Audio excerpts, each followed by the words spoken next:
এই জায়গায় ভগবানটি কে, আমরা সেইটাকে ব্যাখ্যা করি।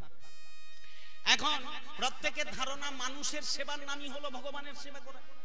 মানুষ, হ্যাঁ, মানুষ কোথা থেকে এসছে আগে বলে দিয়েছি।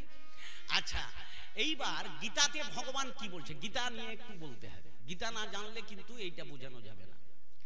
এখন গীতাতে ভগবান শ্রীকৃষ্ণ অর্জুনকে বলছে, দেখো অর্জুন, তুমি এই যে গীতার উপদেশ শুনছো, এই গীতার উপদেশ কিন্তু তুমি শুধু শুনো নাই।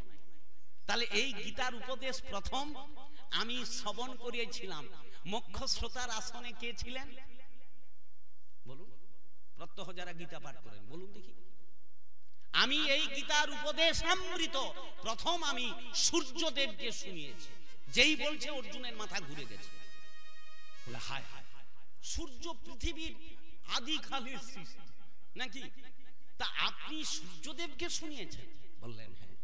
সূর্য তার পুত্র বৈবস্বত নাকি, তার পুত্র ইক্ষাকু পরম্পরা ভাবে তোমার কাছ পর্যন্ত আসে। তখনই ভগবান বলছে, হে অর্জুন, তোমার জন্ম আমার জন্ম বহুবার হয়েছে, তাহা তুমি জানো না, তাহা আমি জানি। এইখানে তোমাতে আমাতে তফাৎ। তবুও তিনি বিশ্বাস করছেন না। কি করে সম্ভব? ঠিক আছে, দশম অধ্যায়ে গেলেন, বিভূতি যোগ। বিভূতির মধ্যে সর্বভূত স্থিত জমাং ভজতিক মহাস্থিতং সর্বদা বর্তমান অপি সজৈদিময়ী বর্ততি। আমি সর্বভূতে অবস্থান করি। বৃক্ষের মধ্যে আমি কি? বৃক্ষের মধ্যে আমি কি বলুন? দশম অধ্যায় ভালো করে পড়বেন। বৃক্ষের মধ্যে অসত্য, হ্যাঁ নাকি? তাহলে বৃক্ষের মধ্যে আমি অসত্য, পর্বতের মধ্যে আমি হিমালয় নাকি, ঋষিদের মধ্যে আমি দেবর্ষি নারদ, মাসের মধ্যে আমি অগ্রহায়ণ, মাসানাং মার্গশীর্ষানাম। এই জন্য অগ্রহায়ণ মাসকে মার্গশীর্ষ বলা হয়, ঠিক আছে। ঋতুর মধ্যে আমি শীত নাকি বলুন? ছটা তো ঋতু আছে, ঋতুর মধ্যে আমি হ্যাঁ বসন্ত, কারেক্ট, ঋতুরাজ বসন্ত, ঠিক আছে। এখন দশম অধ্যায় বিভূতি যোগে বারবার বলার পরেও অর্জুনের মোহ কাটল না। এই জন্য কৃপা করে তিনি একাদশে গিয়ে কি দেখালেন? বিশ্বরূপ। এই স্বরূপ দেখতে গিয়ে অর্জুন মূর্ছিত হয়ে গেল। তবে গিয়ে দ্বাদশ অধ্যায়ে এসে ভক্তি যোগ স্টার্ট হল। এই জন্য ভগবান আগে জানতে হবে। তার মোহটা কাটলো কি করে? আরে অর্জুন মানে আমরাই তো। বিশেষ জ্ঞান অর্জন করার নামই হলো অর্জুন। এখন বিশেষ জ্ঞান, আমাদের জ্ঞান আছে কিন্তু বিশেষ জ্ঞান নেই। সেই বিশেষ জানার নামই হলো অর্জুন। তাহলে অর্জুনের মোহ কাটলো কখনকে গিয়ে? না, যখন ভগবানের বিশ্বরূপ দর্শন করলেন। তিনি তার অবয়ব কান্তি, সমস্ত যক্ষ রক্ষ তির্যক মানব তার থেকেই সৃষ্টি, আর তারই সেই মুখ গহরে সকলে প্রবেশ করে যাচ্ছে নাকি। তখনকে গিয়ে অর্জুনকে বলতে হলো, তমেব মাতা পিতা চ তমেব তমেব বিদ্যা দ্রবিণং তমেব তমেব সর্বমম দেব। তুমি মাতা, তুমি পিতা, তুমি বন্ধু, তুমি সখা, তুমি সব। আজকেই আমি জানতে পারলাম। তবেই তো তার মধ্যে ভক্তি। ভক্তি অত সোজাই না। ভক্তি শুধু মুখে বললে হবে না বাবা। ব্যাপারটা তাহলে কি দাঁড়ালো? না, সর্বভূতে আমি অবস্থান করেছি, কিন্তু সর্বভূত আমার মধ্যে নাকি, আমি কারোর মধ্যে না। যেমন এবার বলছি, স্যার শুনুন। আচ্ছা, আপনি বলছেন মানুষের সেবা করার নাম ভগবানের সেবা। হ্যাঁ, মানুষ হয়ে মানুষের সেবা করতে হবে। শাস্ত্রে বলছে মানুষ সেবা করবেন। মানুষের সেবা করলে আপনি পুনরায় প্রকৃত, আমরা যে মানুষ সেবা করি এটা হচ্ছে যে যত সেবা করুন না কেন স্বার্থবিহীন কেউ সেবা করে না নাকি বলুন? পিছনে একটা স্বার্থ আছে। এই যে আমি যে এসছি বক বকানি করিনি, আমারও পিছনে একটা নেগুর আছে। অস্বীকারের জায়গা নেই, খালি ওই বাজে কথা বলে পালিয়ে যাবো বললে হবে কি? আমি কিসের লোভে আসছি? একটা অর্থ আছে আর একটা প্রতিষ্ঠা আছে, যশ প্রতিষ্ঠা। কি আপনি ভগবানের কাছে প্রণাম করতেছেন, মনে মনে একটা টাকা দিয়া দিচ্ছে, 1 টাকা সংকল্প করে আমার ছেলেটা যদি ভালোই চাকরি পেয়ে যায় তবে তো খেলি আইস, 1 টাকা দিয়া বিশাল সংকল্প। কি ব্যাপারটা আছে? এখন প্রত্যেকের স্বার্থবিহীন কেউ সেবা করে না, গীতাতে বলছে, আমার কথা না, গীতা ভালো করে পড়বেন। এখন তাহলে স্বার্থ আছে, কিন্তু নিঃস্বার্থ সেবাটা কারে বলে? কোন স্বার্থ থাকবে না তার মধ্যে আমাকে সেবা। সেবার অপর নাম হলো কি? সেবাই পরম ধর্ম। সেবা করতে হবে। কি সেবা? কার সেবা? এখন স্বামী বিবেকানন্দ বলেছেন, জীবে প্রেম করে যেই জন সে বিছে ঈশ্বর, নাকি? আমি ওনাকেই ধরেছি, উনি তো ওইটাই হাইলাইট করছেন। এখন আমি বললাম, আপনি বলুন, এই যে কথাটা, স্বামীজিকে আমরা অস্বীকার করি না, তিনি মহান। স্বামী বিবেকানন্দ মহান ব্যক্তি, ত্যাগী ব্যক্তি। তার থেকেও ত্যাগীকে মূল্যায়ন করে যুক্তি দিয়ে বোঝাতে হবে। স্বামী বিবেকানন্দের থেকেও বড় ত্যাগী কে বলুন? না কাই আর ত্যাগী?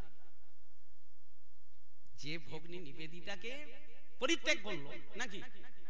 তার কাছে কাছে তো ঘুরঘুর করছিল, ত্যাগ করেছেন, তাহলে ত্যাগী না।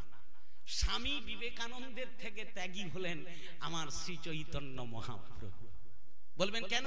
এবারে আমি লজিক দেখাচ্ছি, যুক্তি দেখুন। যোদ্ধা তাকেই বলা হয়, প্রকৃত যোদ্ধাকে পরাজিত করলে তাকে যোদ্ধা বলা হয়। খেলার গ্রাউন্ডে কেউ নেই, তুমি 1 লাখ গোল ঢুকি দিয়া কি আর? কথা বুঝতে পারছেন? বুঝা গেছে কি? মেমোরিতে ঢুকছে। আর এই মহাপ্রভু সনাতনকে বলতে গিয়ে প্রথম এই শব্দটা বলেছিল, যে শব্দটা নিয়ে হাইলাইটে স্বামীজি এসছেন সবার মুখে মুখে। ওই কথাটা প্রথম কে কাকে বলেছিল জানেন? আপনার সে কথা জানা নেই, আপনি শুনুন। আমিও জানতাম না বাবা, আমি অস্বীকার করব না, আমারও জানা ছিল না। আজকের যদি আমরা এই পথের পথিক না হয়ে শাস্ত্র যদি না অধ্যয়ন করতাম, আমাদেরও অন্ধত্ব কাটত না, যে অন্ধের ঘেরা টুপে আপনি থেকে গেছে। শুনুন, মহাপ্রভু এই কথাটি প্রথম সনাতন শিক্ষা চৈতন্য চরিতামৃতের, কালকে গিয়ে খুলে দেখে নেবেন, চৈতন্য চরিতামৃতের মধ্যলীলার ২২ পরিচ্ছেদে আছে সনাতন শিক্ষা, সাধ্য সাধন তত্ত্ব শিক্ষা। ৮ম পরিচ্ছেদে আছে রামানন্দ মিলন, খুব ইম্পর্টেন্ট অধ্যায় রামানন্দ মিলন, এবং ১বিংশ সাধ্য সাধন তত্ত্বের শিক্ষা। সেইখানে মহাপ্রভু সনাতনকে বলেছিল, শোনো সনাতন, এই কলিযুগে ৩টি মুখ্য জিনিসের উপরে গুরুত্ব দিতে বললেন। কি কি? জীবে দয়া নামে রুচি, বৈষ্ণব সেবন, এই ৩ ভিন্নে গতি নাই, শুনো সনাতন। কি বলা হলো? জীবে দয়া নামে রুচি আর বৈষ্ণব সেবন। এখন জীবে দয়া, মহাপ্রভু বলছে জীবে দয়া, স্বামী বিবেকানন্দ কি বলছে বলুন? তাহলে এ কথা মহাপ্রভু আগে উল্লেখ করলো না স্বামীজি উল্লেখ করছে? তাহলে মহাপ্রভুর এই কথা প্রজন্ম কিন্তু জানে না। জানে কেউ?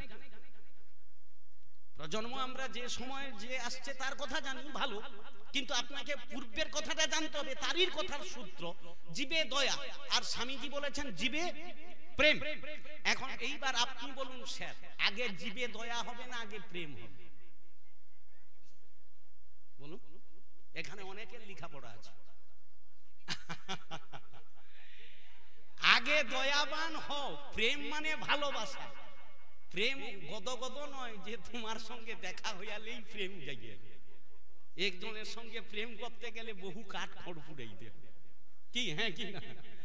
এখন এইবার প্রশ্ন হচ্ছে, আপনার বাড়িতে কোনো আত্মীয় গেল, বন্ধু বাস গেল, আপনি তার প্রতি ভালোবাসা দেখাতে গিয়ে বা তার কাছ থেকে ভালোবাসা পেতে গিয়ে আপনি কি করলেন? কতগুলো অখাদ্য কুখাদ্য অবলা প্রাণীকে হত্যা করে বধ করে খাইয়ে দিয়ে বলবেন জীবে প্রেম।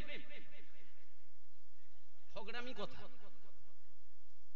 এই জন্য বৃন্দাবনে যেতে হবে, উচ্চ কোটির মহাত্মাদের দেখতে হবে। এখনো যারা আমার কাছে এক্ষুনি যদি একটা মশা বুসে, আমি সঙ্গে সঙ্গে ঠাই করে চড় দিয়ে দেব।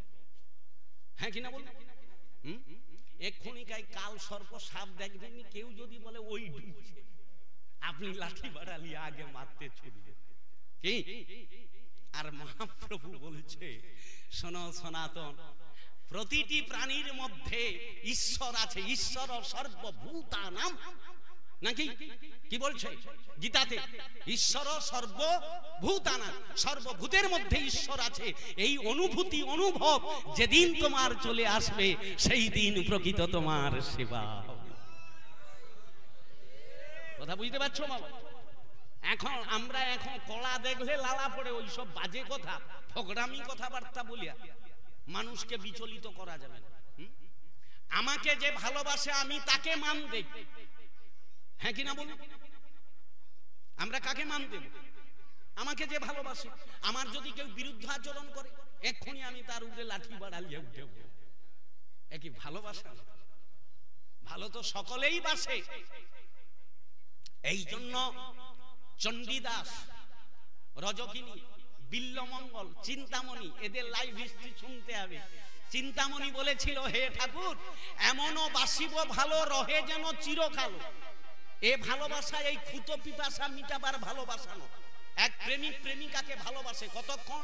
10 মিনিট, হ্যাঁ কিনা বল না? বেশি। তারপরে ডাস্টবিনে ছুড়ায়। কত বড় ভালোবাসা! এ ভালোবাসা ক্ষণিকের ক্ষুত পিপাসা। এই ভালোবাসা ভালোবাসা ভালোবাসা তারই বলে যেখানে আবার সেই ঘুরে ধরিয়ে দিলেন ঈশ্বর সর্বভূতানাং। অর্জুন, ঈশ্বর সর্বভূতে আছে, এই অনুভব যেদিন তোমার আসবে। কিভাবে আসবে?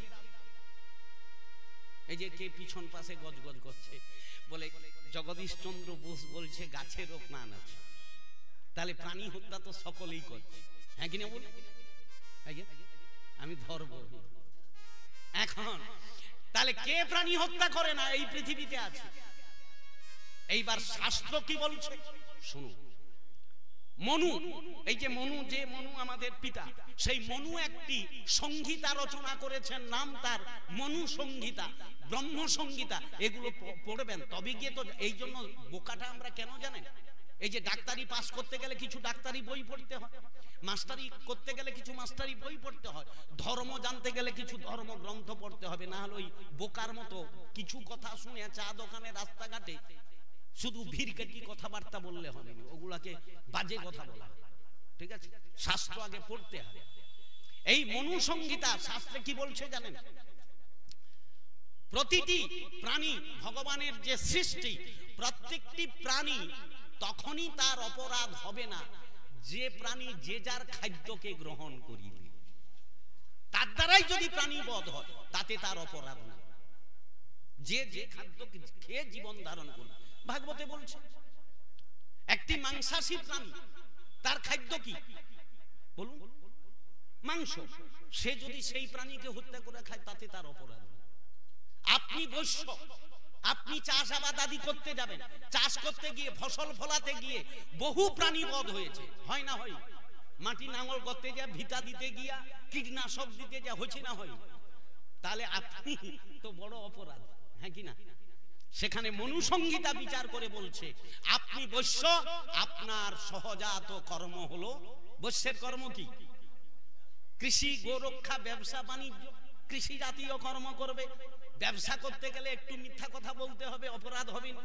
তার মানে একবারে গলা কেটে লুব, সে বললে আপনারও গলা কাটবে। কি এখন একজন মেয়ে বিয়ে দিবে, পালঙ্ক আনতে গেছে, এখন সে পালঙ্ক করছে ফিনিশিং। এ দেখে বলতিছে, বলে ভাই পালঙ্কের দাম কত? না, এই পালঙ্কটা সেগুন কাঠের গোলা।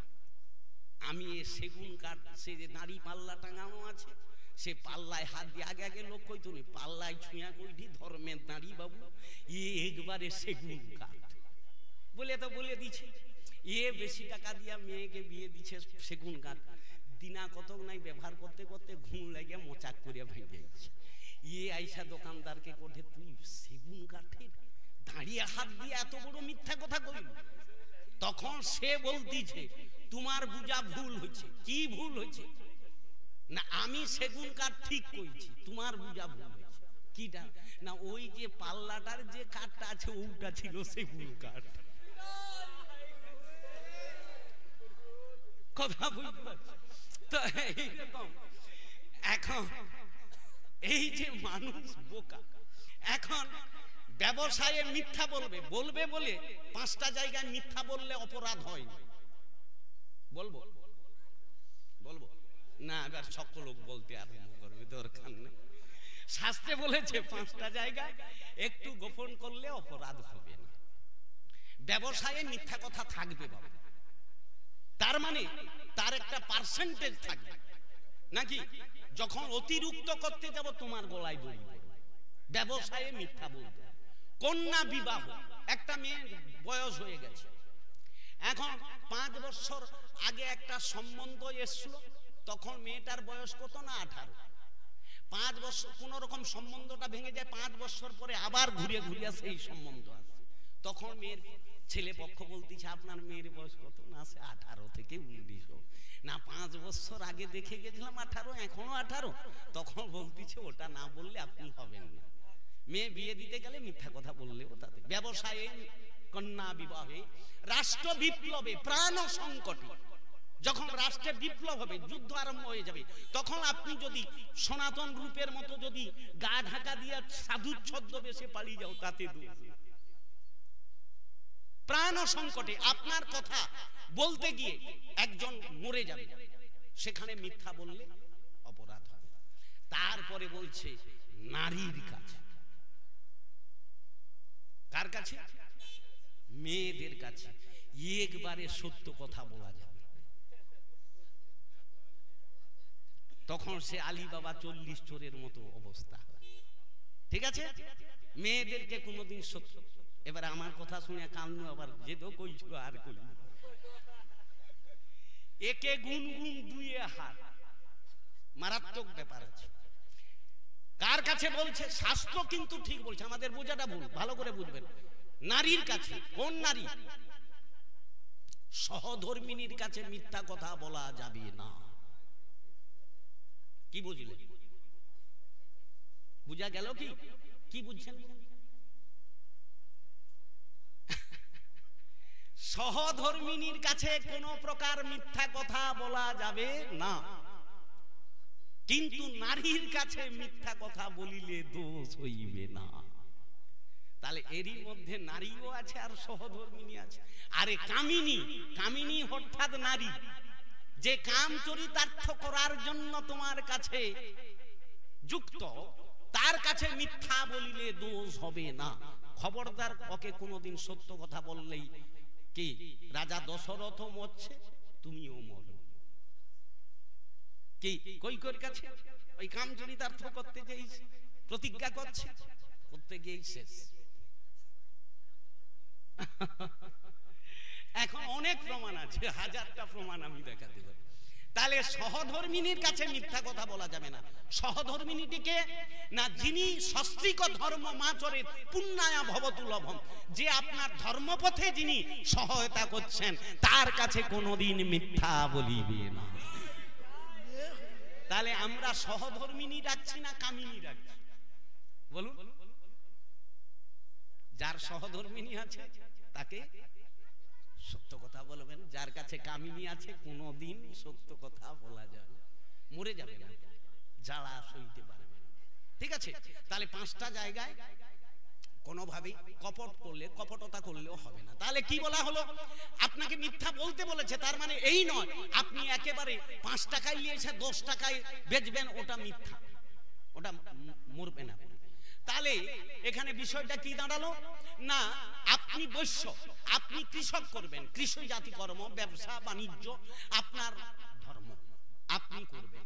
কর্মের নামই তো ধর্ম রে বাবা, গীতাতে কি বলছে? কর্মযোগ। তাহলে কর্ম করো, কর্মের মধ্যে যেন তোমার শ্রেষ্ঠত্ব থাকে। কর্মটাই এমন, কর্মকে কোনোদিন ছোট মনে ভাববেন যে আমি বোধহয় ছোট কর্ম করছি। যে যেমন কর্ম করবে ভগবান বললেন তার মধ্যে তুমি ধর্মকে আশ্রয় রাখো, কর্মের নামই হবে ধর্ম। এখন তাহলে কি বোঝানো হলো? না আপনি বৈশ্য, আপনি মানুষ, আপনার খাদ্য আপনি খেলে তাতে যদি দোষ হয়, সেটা ভগবান বলছে যে যার খাদ্য খাবেন তাতে দোষ নেই। আমরা দোষটার কথা এত চিৎকার করে বলছি কেন?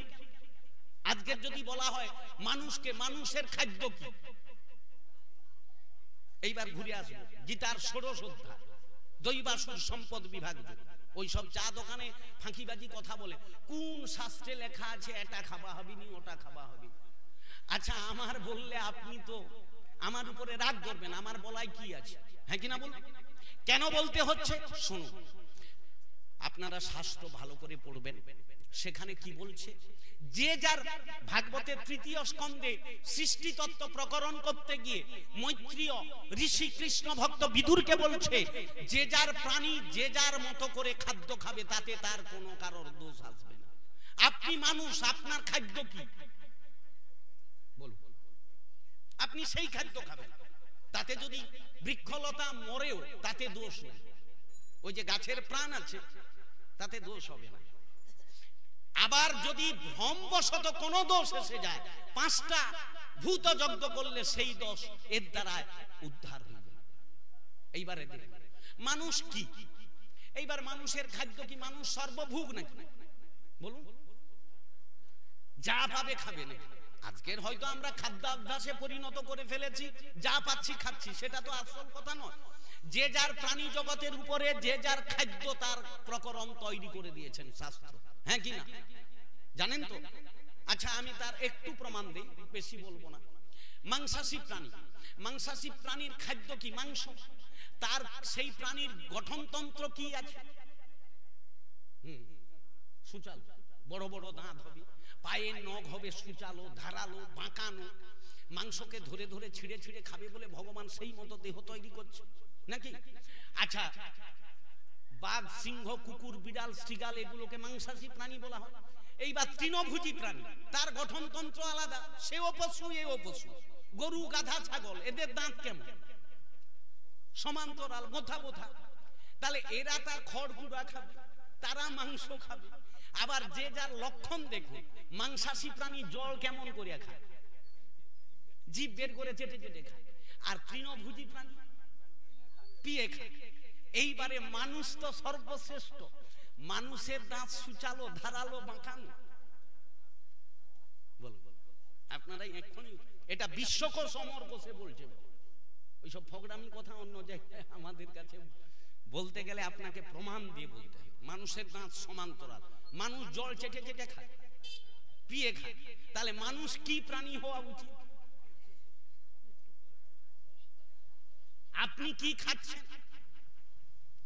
আপনি হিংস্র জন্তু পশুর খাদ্য খাচ্ছেন, কিন্তু আপনার ও খাদ্য আবার মাংসাশী প্রাণীর খাদ্য নালীর পরিমাপ, মানুষের খাদ্য নালীর পরিমাপ অনেক ডিফারেন্স আছে। এই জন্য মানুষ শাক সবজি ডাল ভাত খেয়ে জীবন ধারণ করবে। এই জন্য আপনি যদি মধ্যাহ্নে দুপুরে যদি শাক অন্ন গ্রহণ করেন, সন্ধ্যাবেলা মল হয়ে বেরিয়ে যাবে। হ্যাঁ কি না? সহজ পচ্য। আর সেই মানুষ যদি মাংস খায়, 72 ঘন্টা টাইম যাবে ওকে হজম করতে আপনার যে খাদ্য নালী। তখন কে পচন ধরে বাস্ট হয়ে ওই বিপ্লবের কাছে যায় কার্মজান খেতে নাকি না উড়িয়ে দিবেন? এই বিষয়ে যদি কারো তর্ক করার থাকে করতে পারে, ওপেন। আজকের আমরা খেয়ে খেয়ে অভ্যস্ত হয়ে গেছি, আলাদা বিষয়। মানুষ খাদ্যাভ্যাসে পরিণত করে ফেলেছে। ওয়েস্ট বেঙ্গলের মানুষ মাছ মাংস খায়, ইউপির মানুষ তারা খায় না। তাহলে তা নাকি সব গা মরেইছে? আমরা তো আজীবন খাইনি, তাহলে আগে আমানে মরব। এই যে মানুষের ধারণা হয়েছে বোধহয় এটা নাই খাইলে মানুষ বাঁচবে, এগুলো শিক্ষার আধার থেকে মেমোরিতে ঢুকিয়ে দেওয়া হয়েছে, ঠিক আছে? এই যে শিক্ষা দীক্ষা সংস্কৃতির সিলেবাস আমাদেরকে শেষ করে দিচ্ছে। এখানে ডাক্তার বলতেছে, আমি তমলুকে এসআর জানাকে ধরছিলাম, অ্যাসেম্বলিতে একটা প্রোগ্রাম হয়েছিল, ডাক্তাররা করছিল, এসআর জানা একজন প্রফেসর। এখন আমি বলছি, স্যার আপনার কাছে আমার একটি মানে বিজ্ঞ ব্যক্তি, তো আমি বললাম স্যার আপনার কাছে একটি জানার বিষয় আছে। না কি বলবো? দুজনে প্রসাদ পাওয়ার পরে ওনার চেম্বারে বসে কথা হচ্ছে।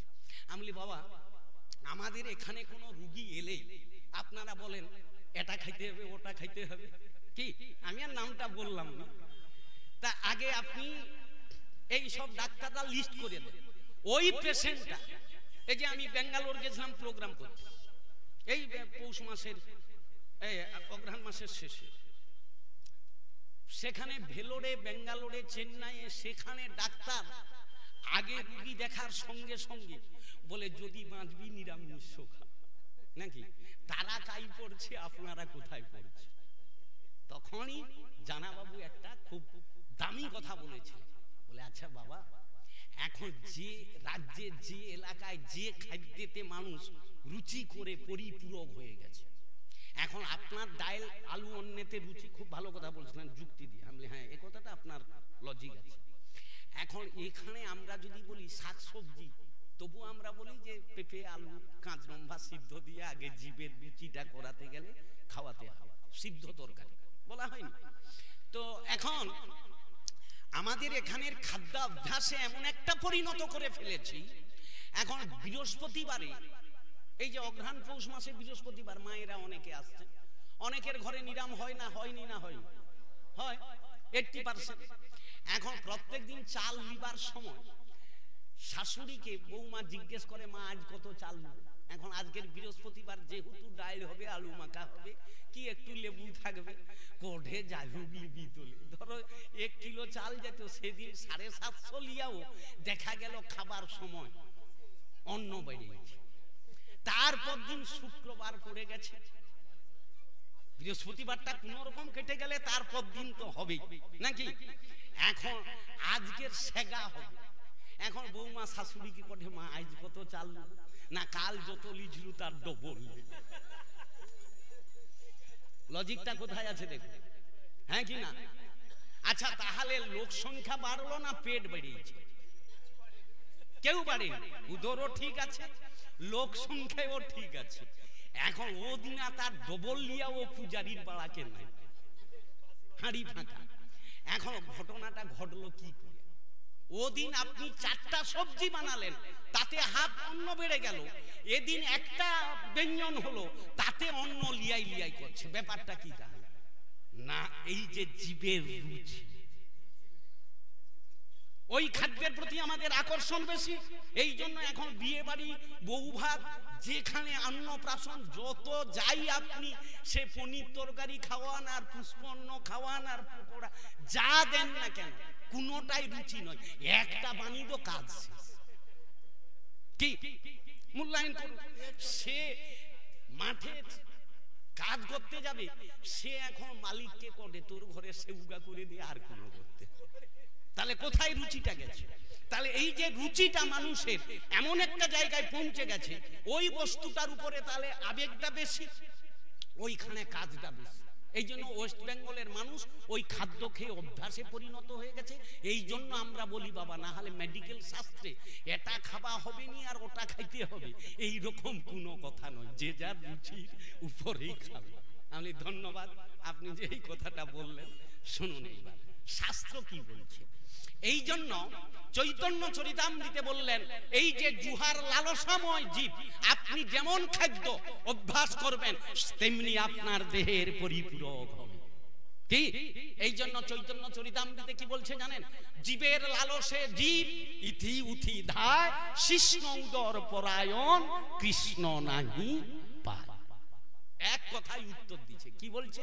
জুহার লালসে জীব ইথি উথি ধায়। এই যে 4 কড়া মালতি আছে,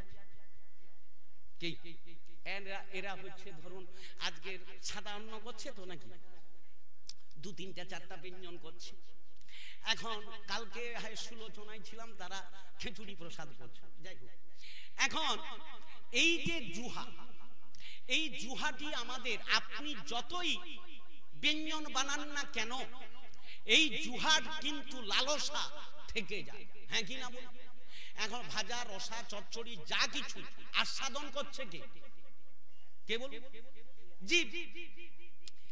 ঘোট মারিয়ে দেন, 4 কোড়া পার করে দেন, আর আস্বাদন আছে না? পেটে যায় ভাজা আলাদা হবে, চচ্চড়ি আলাদা,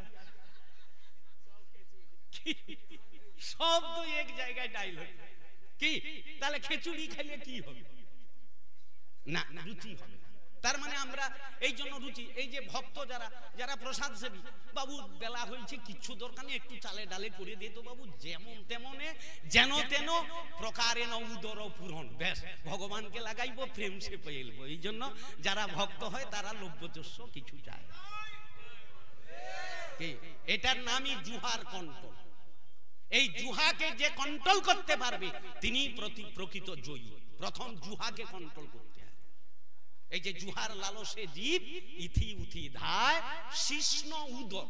উদর মানে পেট, আর শিষ্ণ মানে এই পৃথিবীতে দুটোর উপরে মানুষ শেষ। উদর কি পেট, আর শিষ্ণ, শিষ্ণ মানে কাম চরিতার্থ করা, স্ত্রী সঙ্গ করা, এইটা হলো শিষ্ণ। এই দুটার উপরে জগৎ দাঁড়িয়ে আছে। এত যে দিন রাত চিটিংবাজি, বদমাশি, রাহাজানি, প্রবঞ্চনা, মিথ্যা, বাটপাড়ি যাই করছি, কার উপর দাঁড়িয়ে?